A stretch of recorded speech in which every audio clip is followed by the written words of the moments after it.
खरीफ धान क्रय ପାଇଁ सचेतनता मयूरभंज जिला उदला आरएमसी पक्षरु उदला उपजिलापाल कार्यालय एक सचेतनता रथ उद्घाटन होता।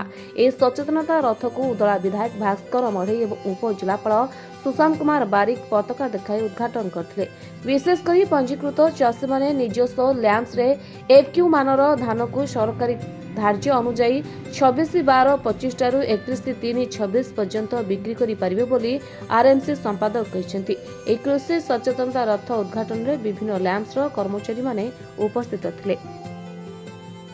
एटा हला हमर धान किणा पई रथ चलछि। एटा हला कृषक सचेतनता रथ प्रत्येक वर्ष एटा हुए ए वर्ष भी होछि। आ हमर एटा हला खरीफ सीजन पई रथ बुलुछि। हमर डीएलपीसी मीटिंग रो डिसीजन अनुसार हमर 26/12/2025 रु आरंभ करिकि 31/3/2026 पर्यंत एटा हमर धान किणा हबो।